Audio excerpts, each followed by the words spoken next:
Salut, dans cette vidéo, je vais te dire 10 astuces pour économiser de l'argent de ta vie quotidienne. Alors oui, c'est un sujet qui va intéresser tout le monde. Ça va te permettre d'augmenter ton pouvoir d'achat, à économiser sur un projet ou tout simplement à mieux gérer tes finances.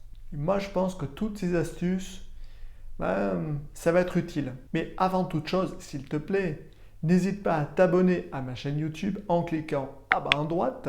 Normalement, c'est en bas à droite, il me semble. Tu verras bien, hein. Car toutes les semaines, je sors une vidéo sur comment augmenter son pouvoir d'achat et te donner des astuces qui sont pour l'instant pas connues de tous les publics. Voilà.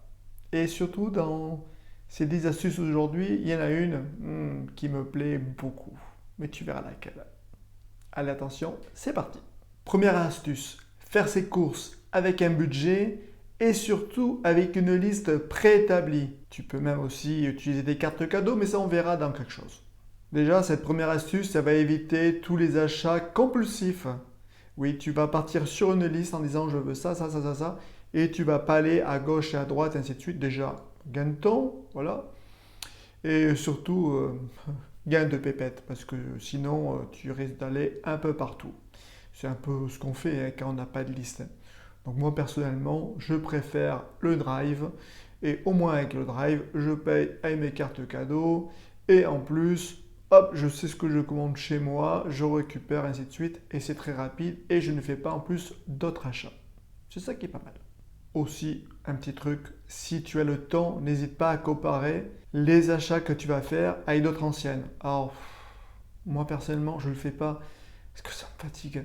Mais si tu as le temps, franchement, n'hésite pas aussi à comparer pour voir est-ce que je vais plutôt là ou là pour telle ou telle course. En deux, cuisine chez toi. Évite les plats préparés qui sont vraiment pas terribles. Enfin, déjà pour ton corps humain, c'est pas top. Mais pour les pépettes non plus, c'est pas top du tout. Et puis, si tu cuisines chez toi pour aller au boulot, tu prends Tupperware, peu importe, mais tu prends un repas à ton travail. Ça évite d'aller au restaurant, ça évite aussi faire de la restauration rapide et des sacrées dépenses. Tu verras, si tu cuisines chez toi et que tu amènes au boulot, ça va te faire de sacrées économies. Et en plus, pour toi et ta santé, c'est beaucoup mieux. Et aussi, un truc très très simple, c'est planifier ton repas de toute la semaine. Et tu peux même aller mettre au congélateur et le réutiliser une seconde fois. C'est-à-dire que tu fais un gros plat, tu le divises en deux, en trois, peu importe, et tu peux le réutiliser une prochaine fois.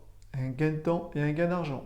Et surtout, si tu fais toute une liste, ça évite le gaspillage. En 3, tu vas couper tous les abonnements inutiles ou non utilisés. Un exemple, la salle de sport, peut-être des chaînes que tu as sur ta télé. À un moment donné, tu dis, oh, est-ce que je peux faire ça comme économie? Bah oui, mais genre, je sais pas, tu fais 10 euros par mois d'économie, ça fait 120 euros. 120 euros, c'est pas mal. Pour quelque chose que tu peux peut-être utiliser une fois à l'année, écoute, réfléchis bien à ça. Et souvent, on a tendance à oublier un peu ces petits frais-là. Et c'est pour ça que je te conseille vivement de regarder ma vidéo sur la gestion du budget et on parle de ça. En 4, l'électricité. On te dira, ça y est, il va faire comme l'État, il faut mettre à 19 degrés, etc. etc. Alors, non, non, pas du tout, pas du tout. Mais moi, c'est vrai, depuis très longtemps, tous mes luminaires sont à LED. Donc, tu vas me dire, oui, c'est plus cher. Ah oui, c'est plus cher au début. Mais si tu vois sur de moyen long terme, c'est pour ça que souvent, on a tendance à regarder le bout de son nez, mais pas plus loin. Donc peut-être des achats peut-être un peu plus chers au début, mais sur la longueur, tu es gagnant. Donc tout en LED, ça c'est clair, tu vas couper tes appareils électriques que tu ne te sers pas, parce que des fois ça consomme. Alors oui, il y en a qui disent oui, il faut couper toute la box, machin chouette. Ben ouais, mais genre si tu as l'alarme chez toi ou des systèmes qui utilisent Internet, et si tu coupes ça, tu ne peux plus l'utiliser. Donc à voir qu'est-ce que tu peux couper. La télé en veille, oui, tu peux totalement la couper, ok, mais des fois c'est un petit peu embêtant quand même. Donc, essaie de couper un maximum l'électricité. Thermostat, pareil, je ne vais pas faire comme l'État, 19 degrés, absolument, non, c'est pas ça. Tu t'adaptes, tu as envie d'être bien chez toi à 20-21, écoute, tu mets 20-21. Par contre, des pièces que tu n'utilises pas, Mais là, tu descends à 18, 17, même en dessous, voilà. Après, attention, ne pas trop descendre, parce que si tu dois remonter à un moment donné, tu vas surconsommer. Donc, garde quand même, sois raisonnable. En 5, tente de réduire ta consommation de voiture. Essaye de moins rouler avec. Peut-être les transports en commun. Alors, moi, je suis à côté de Lyon. La voiture, je n'en sortais pas. Très peu. Je n'avais pas besoin parce que j'avais des transports en commun. Donc, n'hésite pas à utiliser ça. Peut-être le vélo. Ça fait du sport en plus, c'est bien. La trottinette, peu importe. Et si tu ne peux pas, que tu es à la campagne, tout ça, tente aussi le covoiturage. Il y a peut-être des personnes qui habitent à côté de chez toi qui ont plus ou moins les mêmes horaires. Mais comment savoir ça? Tu fais un blablacar ou peu importe, il y a plein de trucs de covoiturage. Essaie de voir ça. En 6, évite les achats de luxe. Parce que souvent, ça nous plaît dès le début, oh, c'est super, ouais, j'ai une belle montre, un beau truc, un beau machin. Mais après, ça te lasse. Donc, est-ce que c'est vraiment un achat utile? Donc, réfléchis bien avant d'acheter ces trucs-là en disant, est-ce que je vais vraiment avoir l'utilité? Si tu peux te permettre, vas-y, ok, pas de problème. Mais si tes limites, tu dis, non, je n'en veux pas parce que ça va me faire du bien dès le début, mais pas après. En 7, n'hésite pas aussi à faire des échanges ou alors des achats d'occasion.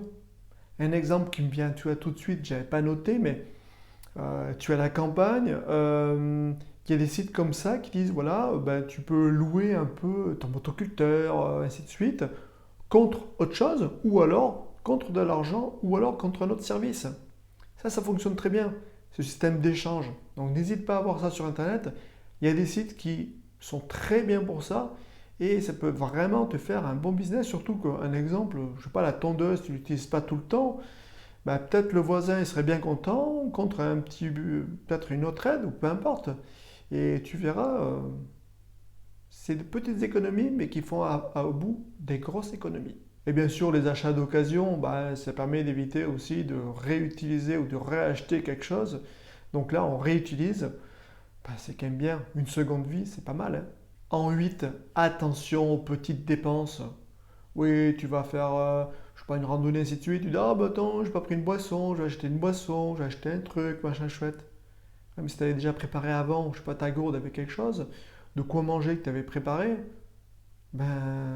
tous ces petits trucs-là que chaque fois tu achètes, ça fait aussi des belles économies. Alors tu vas me dire, oui, c'est pas grand-chose. Oui, mais pas grand-chose, pas grand-chose, pas grand-chose, égale beaucoup.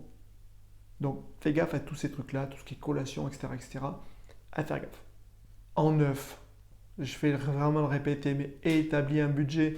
J'ai fait une vidéo là-dessus sur le budget, la gestion du budget, où moi j'utilise ma coopérative Emrys qui fonctionne extrêmement bien, et pour gérer le budget, c'est le top.